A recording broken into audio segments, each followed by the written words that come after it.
3월 22일 월요일 아침입니다. 지난밤에도 우리의 생명을 지켜주시고 새날을 선물로 주신 하나님께 감사와 찬송을 올려드립니다. 오늘도 예배로 하루를 시작하는 성도님들의 삶에 주님의 은혜와 평강이 가득하시길 축원합니다. 사도신경으로 우리의 신앙을 고백하겠습니다. 나는 전능하신 아버지 하나님 천지의 창조주를 믿습니다. 나는 그의 유일하신 아들 우리 주 예수 그리스도를 믿습니다. 그는 성령으로 잉태되어 동정녀 마리아에게서 나시고 본디오 빌라도에게 고난을 받아 십자가에 못 박혀 죽으시고 장사된 지 사흘 만에 죽은 자 가운데서 다시 살아나셨으며 하늘에 오르시어 전능하신 아버지 하나님 우편에 앉아 계시다가 거기로부터 살아있는 자와 죽은 자를 심판하러 오십니다. 나는 성령을 믿으며 거룩한 공교회와 성도의 교제와 죄를 용서받는 것과 몸의 부활과 영생을 믿습니다. 아멘. 찬송가 50장 찬송하겠습니다. 찬송가 50장입니다. 내게 있는 모든 것을 아낌없이 드리네. 사랑하고 의지하며 주만 따라 살리라. 주께 드리네. 주께 드리네. 사랑하는 구주 앞에 모두 드리네. 내게 있는 모든 것을 겸손하게 드리네.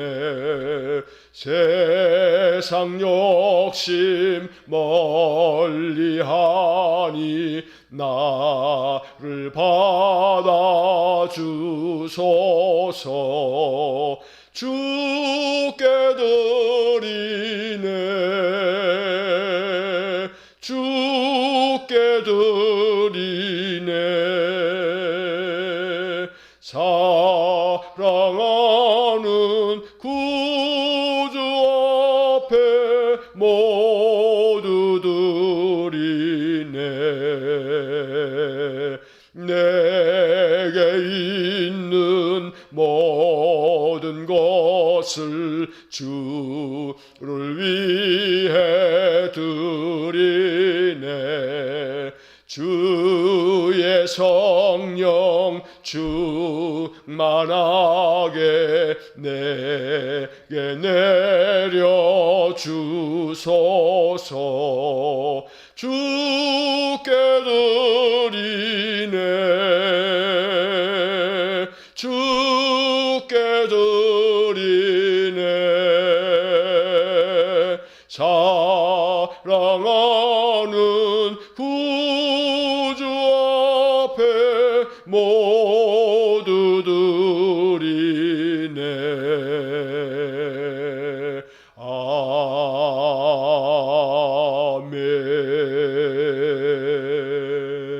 아멘. 사랑과 자비가 풍성하신 거룩하신 하나님, 언제나 우리에게 새날을 허락하사 또 하루의 삶을 선물로 허락받아 인생을 살아갈 수 있도록 은혜를 주시니 감사합니다. 항상 내 생명 늘 언제나 이어질 것 같이 생각하는 어리석은 우리 인생들의 이 착각을 주님이 일깨워 주셔서 단 하루도 하나님께서 우리에게 생명 주시지 않으시면 우리가 결코 하루의 삶을 영위할 수 없음을 늘 깨닫고 하나님께 감사하며 한날 한날을 살게 해 주옵소서. 전능하신 하나님, 오늘도 하나님께서 우리에게 주신 귀한 생명이 하나님께 영광이 되고 하나님의 뜻을 온전히 쫓아 살아가는 복된 하루가 되기를 원합니다. 오늘도 우리 인생의 선한 목자가 되어 주시고 인생의 모든 삶을 친히 인도하여 주셔서 우리의 삶이 푸른 초장 쉴만한 물가가 될 수 있도록 은혜 주시길 원합니다. 늘 목자의 음성을 알아듣는 고로 목자만 따를 수 있도록 주께서 우리의 심령의 귀를 열어주시기를 원합니다. 그리하여 늘 주님의 음성을 마음으로 깨닫고 주께서 내게 말씀하여 주신 약속의 말씀, 위로의 말씀, 생명의 말씀 붙잡고 인생을 살아갈 수 있도록 은혜를 내려 주옵소서.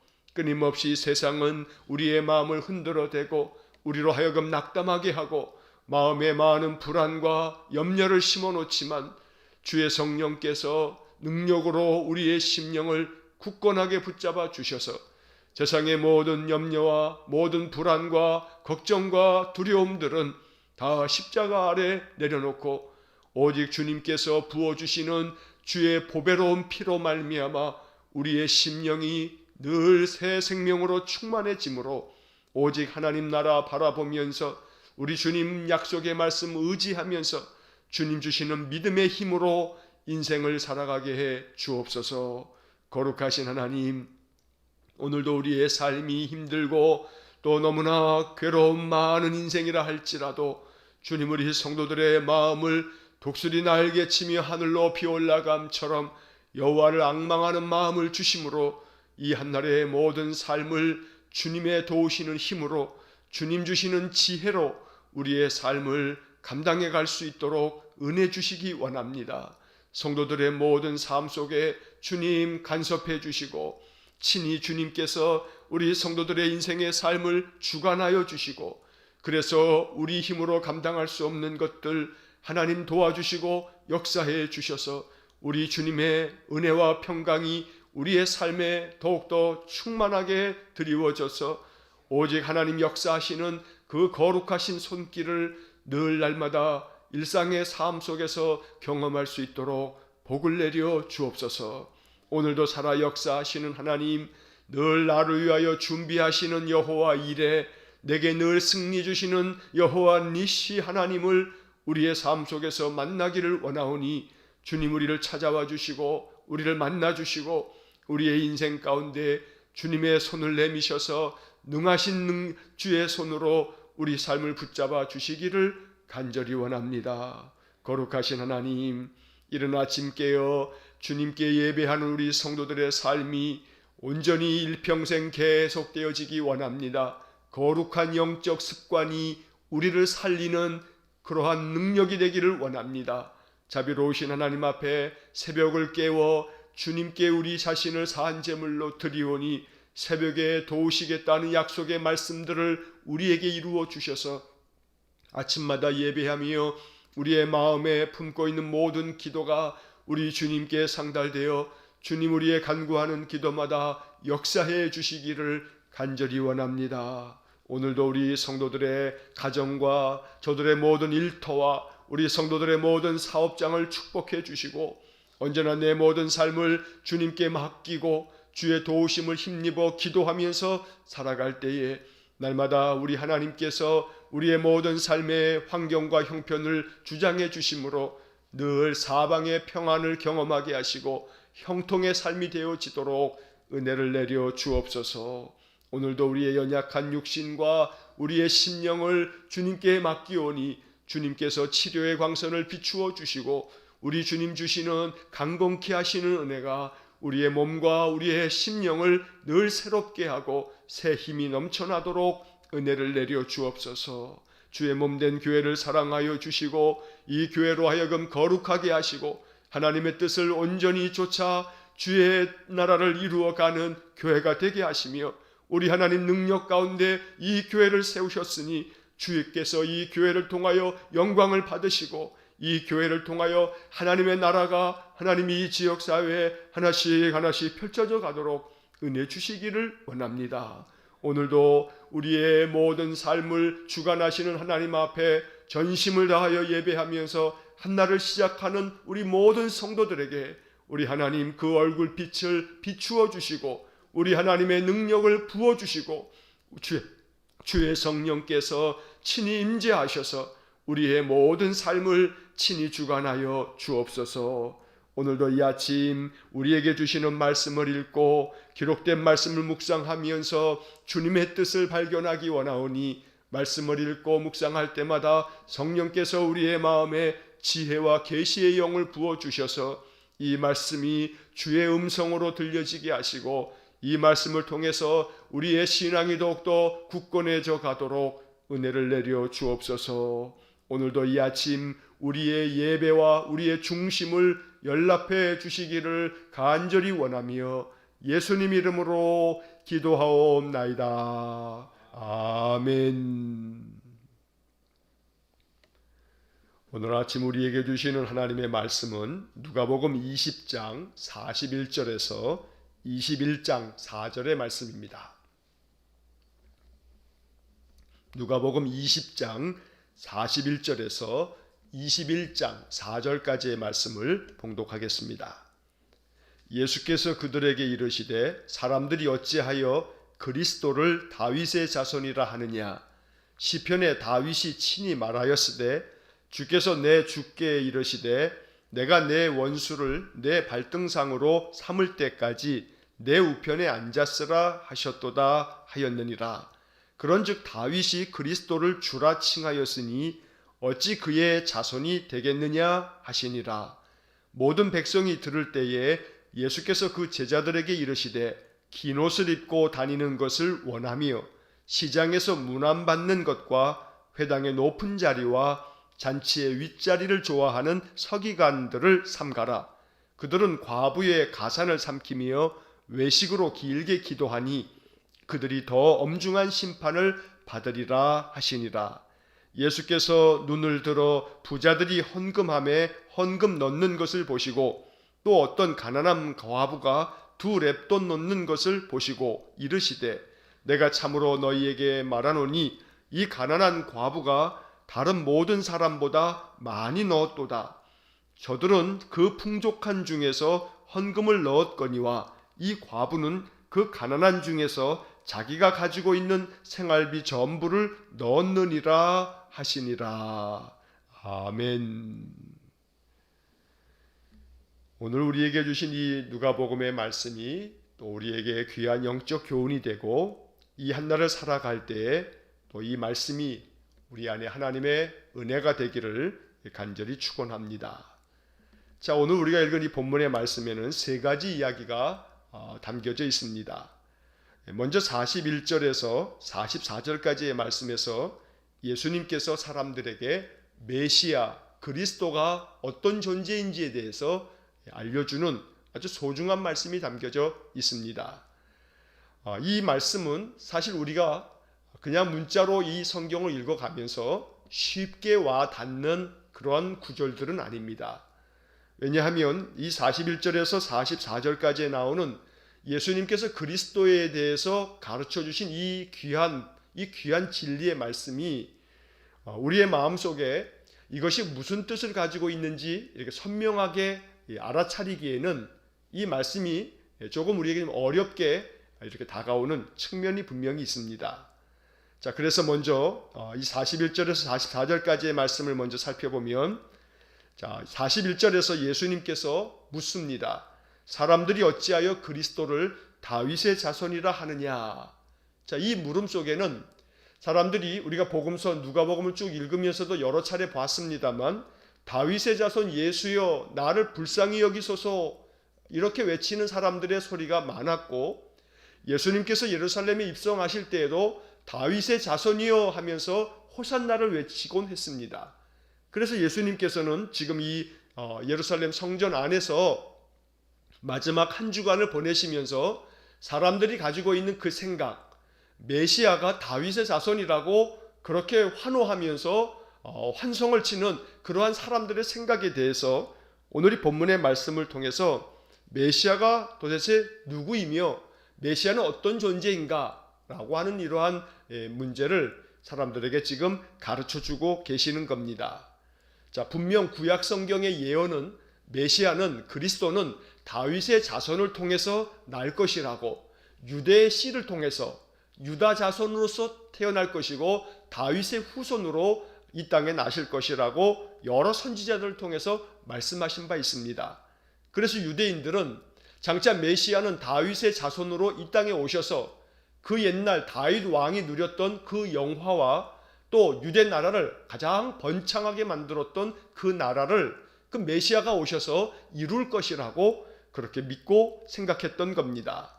그래서 오늘 이 본문 41절에서 그리스도를 다윗의 자손이라고 사람들이 그렇게 생각했다는 것은, 이것은 다윗의 자손으로 이 땅에 오셔서 다윗 왕이 이루었던 정치적인 위협, 다윗 왕이 정치적으로 군사적으로 만들었던 그 이스라엘의 가장 강대했던 그러한 시절, 바로 그 시절을 회복해 주시기를 바라는 마음이 유대 백성들에게 있었던 겁니다.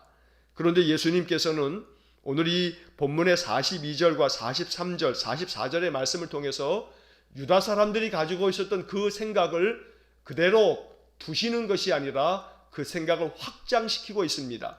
그 생각에 머물러 있지 말고 메시아 그리스도가 어떤 분이신지 더 넓은 의미에서 그리스도를 바로 알아야 된다고 말씀하고 계시는 겁니다. 그래서 예수님은 시편의 말씀을 인용하십니다. 자, 42절의 말씀을 보시면 시편에 다윗이 친히 말하였으되, 이렇게 예수님이 말씀하십니다. 여기서 말씀하고 있는 시편은 시편 110편 1절을 말하는 겁니다. 시편 110편 1절을 보게 되면 다윗이 이렇게 이야기를 합니다. 여호와께서 내 주에게 말씀하시기를 내가 내 원수들로 내 발판이 되게 하기까지 너는 내 오른쪽에 앉아 있으라 하셨도다. 이렇게 다윗이 찬송하는 본문의 이야기가 나오게 됩니다. 자, 그런데 예수님께서는 오늘 본문의 말씀을 통해서 이 시편 110편 1절의 말씀을 이렇게 인용하고 계십니다. 주께서 내 주께 이르시되 내가 내 원수를 내 발등상으로 삼을 때까지 내 우편에 앉았으라 하셨도다 하였느니라. 자, 여기서 이 주께서 내 주께 이르시되 내가 내 원수를 내 발등상으로 삼을 때에, 자, 여기서 우리는 인칭 대명사를 조심해서 읽어야 합니다. 그리고 주라고 번역되어져 있는 이것을 우리가 구분해서 읽을 줄 알아야 됩니다. 그러면 이 말씀이 무슨 의미인지를 우리가 알 수가 있습니다. 자, 다시 42절을 보시면 다윗이 이렇게 말했습니다. 주께서, 여기서 처음에 나오는 주께서는 여호와께서 바로 하나님을 말하는 겁니다. 주께서 내 주께, 여기서 내라고 하는 것은 다윗을 말합니다. 그리고 내 주께라고 하는 두 번째 주께라고 하는 것은 바로 예수님, 메시아를 말하는 겁니다. 저 하나님 나라에서 하나님께서 성자 하나님 예수님 그리스도에게 말하는 그러한 장면을 다윗이 계시로 알고 이 말씀을 전하여 주었다고 지금 다윗이 그렇게 말하고 있는 겁니다. 여호와께서 그리스도께, 나의 그리스도 대신 성자 하나님께 말하기를 내가라고 했는데, 여기서 내가는 여호와 하나님을 말하고 너의 원수를 했을 때 너라고 하는 말은 그리스도를 말하는 겁니다. 그래서 내가 내 원수를, 하나님께서 그리스도 메시아의 원수를 메시아 그리스도의 발등상, 발판으로 삼을 때까지 내 우편에 앉았으라, 하나님 우편에 앉아 있으라고 하나님께서 성자 예수님께 말씀하셨다고 다윗이 말하고 있는 겁니다.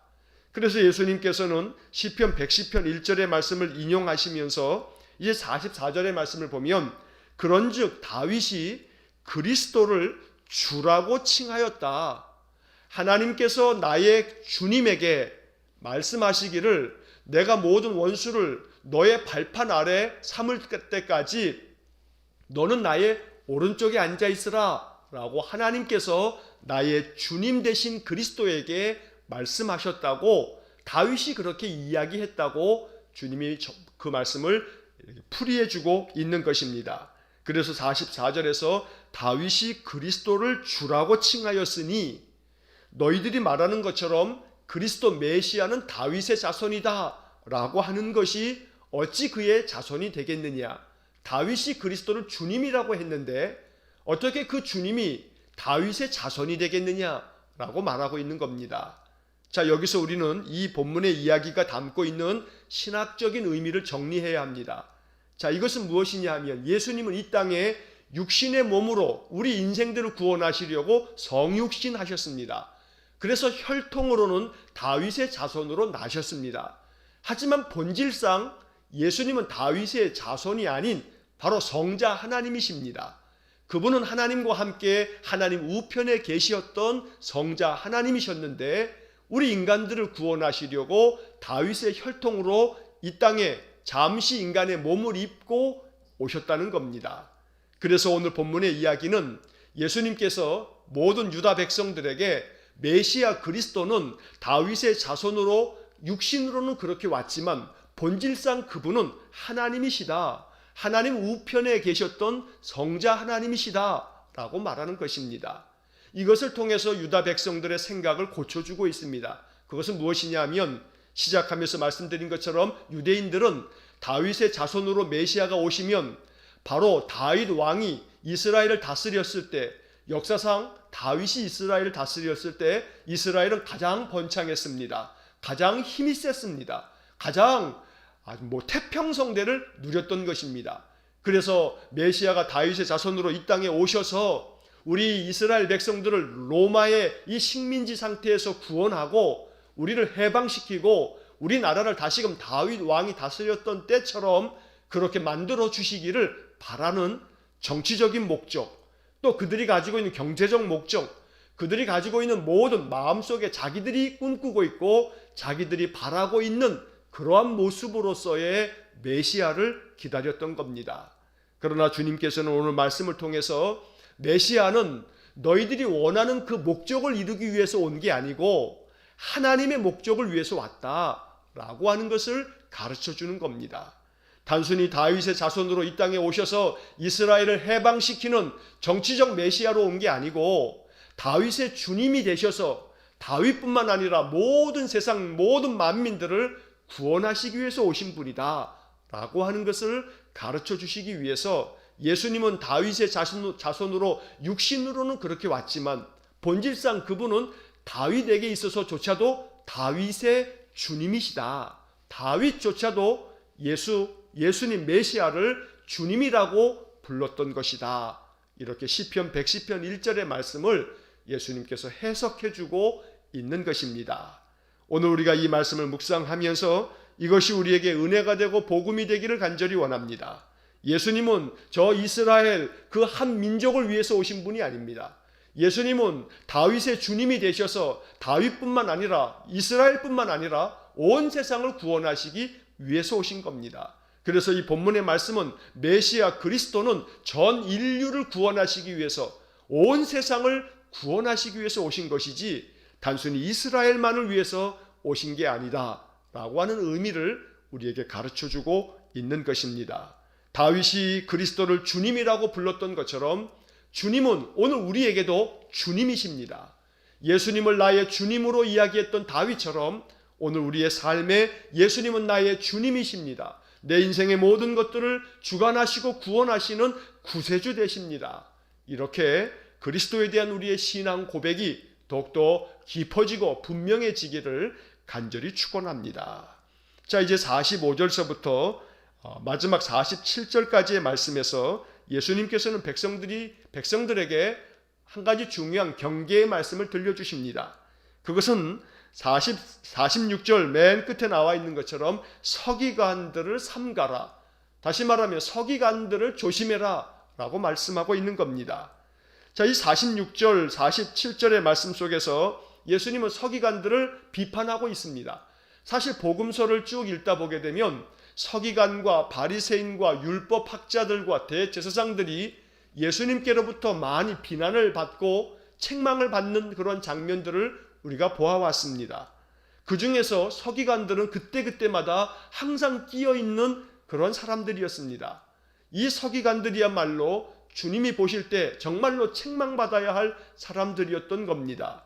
오늘 본문에서도 예수님은 서기관들의 어떤 모습이 책망을 받아야 할 문제들인지를 낱낱이 주님께서 언급하고 계십니다. 자, 첫째 46절에 보니까 긴 옷을 입고 다니는 것을 원하며, 여기서 긴 옷을 입고 다닌다라고 하는 것은 자기들은 서기관이다, 나는 너희들하고는 다르다, 너희들하고는 종류가 달라, 하나님은 나를 서기관으로 세우셔서 하나님의 율법을 온 백성들에게 전하도록 만드셨어 라고 하는 자신의 영적인 우월감, 자기가 그 어떤 존재들보다 으뜸된다고 하는 교만한 마음, 바로 이것이 긴 옷을 입고 다니는 것을 좋아한다 라고 말하는 이 본문의 말씀과 그와 같은 의미입니다. 자, 그 다음에 시장에서 문안받는 것과, 시장을 다니면서, 길거리를 다니면서 사람들에게 아이고 서기관님 오셨습니까 하면서, 어디 가십니까 하면서 자기에게 공손하게 인사하는 것, 이걸 좋아한다는 겁니다. 또 회당의 높은 자리와 잔치의 윗자리를 좋아하는, 높은 자리, 윗자리 좋아하는 그러한 서기관들을 삼가라고 주님께서 경계하며 말씀하고 계십니다. 아울러 47절의 말씀에서는 그들이 행하는 외식과 악행에 대해서도 주님이 지적하십니다. 그들은 과부의 가산을 삼키며 외식으로 길게 기도하니 그들이 더 엄중한 심판을 받으리라. 과부의 가산을 삼킨다라고 하는 것은 이 땅에 연약한 사람들, 가난한 사람들의 그 재산 얼마 남지도 않은 것을 그냥 삼켜버린다고 말씀하고 있습니다. 자, 이것은 그 당시 서기관들이 고리대금업을 했던 것을 암시하고 있는 그런 말씀입니다. 무슨 이야기냐 하면, 이 서기관들을 비롯해서 그 당시 많은 지도자들은 가난한 사람들에게 돈을 빌려다 주고, 그래서 그 빌린 돈에 대해서 그 사람들이 제대로 갚지 못하면 그들의 모든 세간살이까지 다 빼앗아가는 그런 착취를 행하였던 겁니다. 그래서 가난한 과부가 좀 돈을 빌렸기로서니 그것을 안 갚는다고 해서 그가 가지고 있는 모든 세간살이들을 다 빼앗아가는 그런 악독함을 행하였다고 주님께서 책망하고 있는 것입니다. 그러면서도 겉으로는 하나님 앞에 내가 믿음의 사람이라고 자랑하듯이 사람들이 볼 때는 아주 큰 소리로 길게 기도하면서, 길을 가다가도 사람들이 오면 그 자리에 서서 손을 높이 들고 기도했던 바리새인들처럼 서기관들이 대부분 바리새인들이었습니다. 그래서 그들은 겉으로는 그저 자기들이 영적으로는 가장 위대하고 신실한 믿음의 사람처럼 그렇게 자신들을 포장하고 있지만, 그러나 속으로는 악독이요, 속으로는 오직 교만한 마음, 오만한 마음만 가득했던 그런 존재들이라고 주님께서 이 본문의 말씀을 통해서 책망하고 있습니다. 그래서 47절 맨 마지막에 보면 그들이 더 엄중한 심판을 받으리라. 우리 주님께서 매우 단호하게 이렇게 단정적으로 말씀하십니다.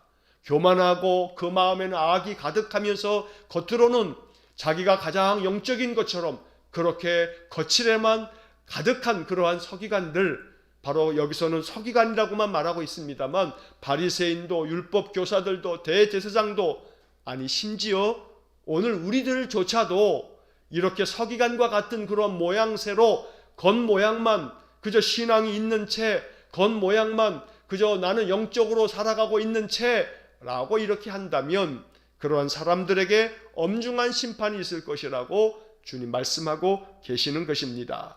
그래서 이 말씀을, 이 사순절을 보내면서 우리의 마음 가운데 주님의 음성으로 들으면서 주님, 내 신앙이 겸손한 신앙이 되기 원합니다.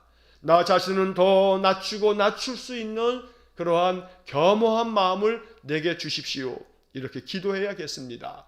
또한 외식하는 겉모양만 신자인 채 하는 것이 아니라 나의 중심이 그리스도를 나의 구세주로 믿으면서 믿음으로 살아가는 나의 신앙이 내 속과 겉이 늘 한결같고, 그래서 나의 인생의 모든 삶이 온전히 주님 기뻐하시고 주님 칭찬하실 만한 그런 믿음의 삶이 될 수 있도록 기도하고 나 자신을 늘 살필 수 있어야겠습니다.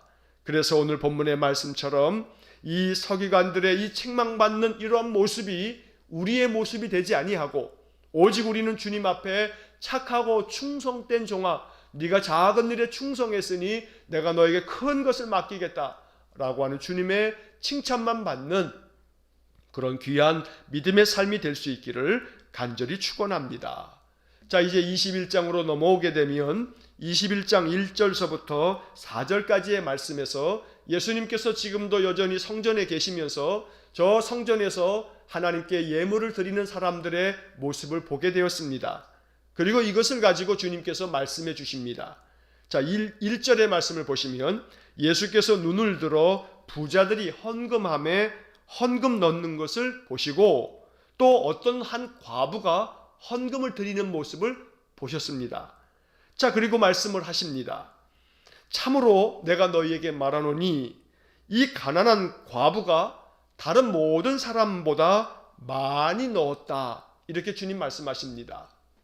저 가난한 과부가 지금 2렙돈을 하나님께 헌금했는데 그 2렙돈 헌금을 드린 것이야말로 그 어떤 사람들보다 많이 하나님께 드린 것이다 라고 주님께서 말씀하고 계시는 것입니다.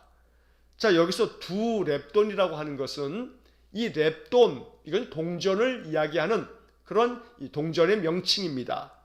자, 그런데 이 렙돈이라고 하는 것은 매일 성경 여러분 그 본문에 오른쪽 밑에 보게 되면 조그만 글씨로 렙돈에 대한 그런 설명이 써 있을 겁니다. 자, 그 설명 맨 끝에 보면 이 렙돈, 하나의 렙돈 동전 하나는 데나리온의 128분의 1이다. 이렇게 기록이 되어져 있습니다. 자, 다시 말하면 데나리온이라고 하는 것은 여러분 여러 번 이 말씀을 읽으면서 들으셨을 겁니다. 한 사람이 성인 남자가 하루 일해서 벌 수 있는 하루의 품삯, 이게 바로 한 데나리온입니다. 자, 이 한 데나리온의 128분의 1, 이게 바로 하나의 렙돈입니다.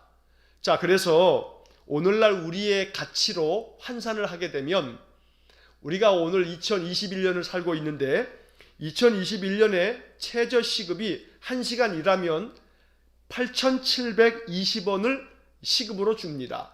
그러니까 8시간 일했다 한다면 하루의 품삯이 69,760원입니다. 69,000원 돈 되니까 그저 한 7만 원이라 생각할 수 있습니다. 이게 최저 시급으로 우리가 지금 이 2021년에 받게 되는 하루의 임금입니다. 자, 이렇게 7만 원을 기준으로 했을 때 7만 원에 128분의 1, 그래서 7만 원을 128로 나누게 되면 547원이 됩니다. 547원. 이게 한 렙돈입니다. 자, 그러면 2렙돈 그러면 얼마냐 하면 바로 1,080원, 90원 정도가 되는 겁니다. 그러니까 쉽게 얘기하면 500원짜리 동전 하나, 이게 렙돈입니다. 그러니까 이 과부는 지금 성전에 와서 500원짜리 동전 2개, 1,000원을 하나님께 헌금한 겁니다. 그런데 주님께서는 1,000원, 동전 2개를 헌금한 이 과부의 헌금을 그 어떤 사람들보다 가장 많이 하나님께 드린 것이라, 이렇게 주님께서 말씀하고 계시는 겁니다. 자, 그러면서 이어지는 4절의 말씀을 보게 되면 왜 그것이 그러한지 이유를 주님께서 말씀해 주십니다. 저들은 그 풍족한 중에서 헌금을 넣었거니와 이 과부는 그 가난한 중에서 자기가 가지고 있는 생활비 전부를 넣었느니라, 이렇게 주님 말씀해 주십니다. 자, 여기서 우리가 오해하지 말아야 할 것이 있습니다. 주님께서 지금 이렇게 헌금에 대한 언급을 하시는 것은 헌금의 양을 의미하는 게 아닙니다. 얼마나 더 많은 헌금을 드렸느냐라고 하는 헌금의 크기를 말씀하는 게 아닙니다. 다시 말하면 헌금의 양으로 따지면 부자들이 헌금을 더 많이 했습니다. 부자들은 지금 이 가난한 과부가 2렙돈 500원짜리 동전 2개 드린 것보다 부자들은 더 많은 헌금을 했습니다. 몇천 원이 될 수도 있겠고 몇만 원이 됐을 수도 있겠고 어쩌면 몇십만 원, 몇백만 원을 헌금했는지도 모릅니다. 그러니까 이 과부가 드린 500원짜리 동전 2개보다는 몇십 배, 몇백 배, 어쩌면 그 이상으로 이 부자들이 헌금을 했을 겁니다.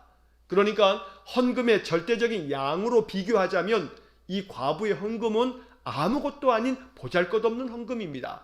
그런데 주님께서는 이렇게 보잘것없어 보이는 헌금, 이 동전 2개가 다른 그 어떤 사람들보다 많이 드린 것이라고 주님께서 말씀하고 계시는 겁니다.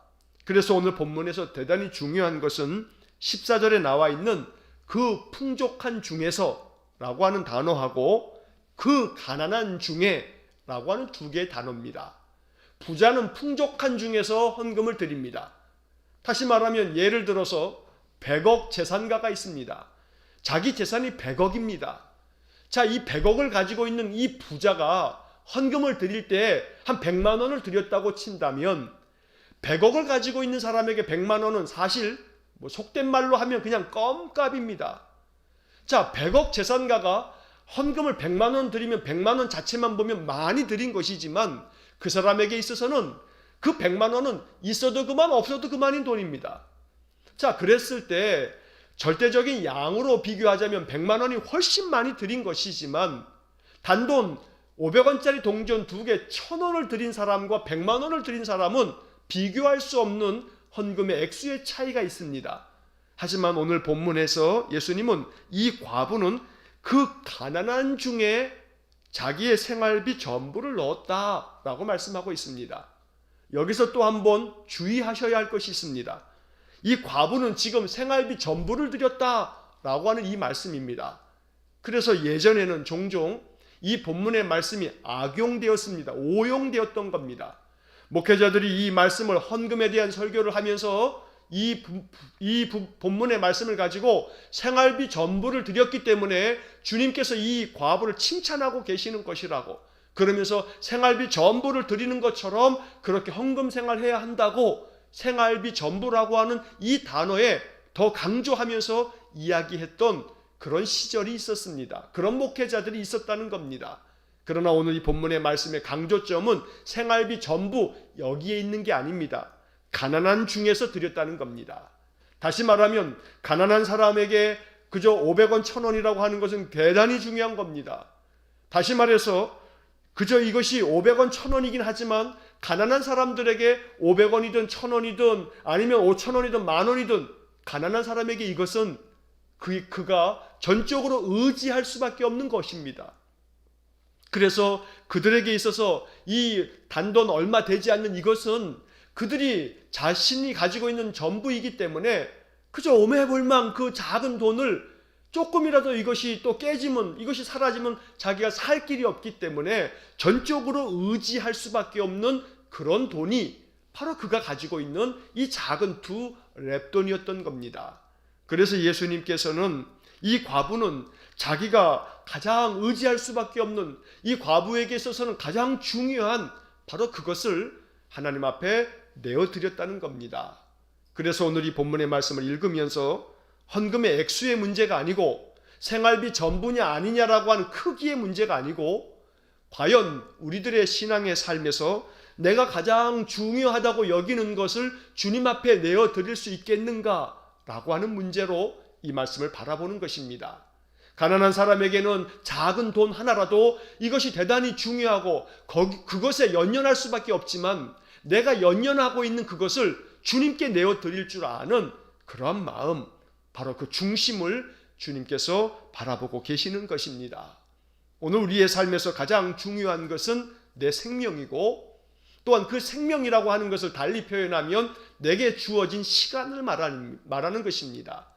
우리의 시간은 곧 생명입니다.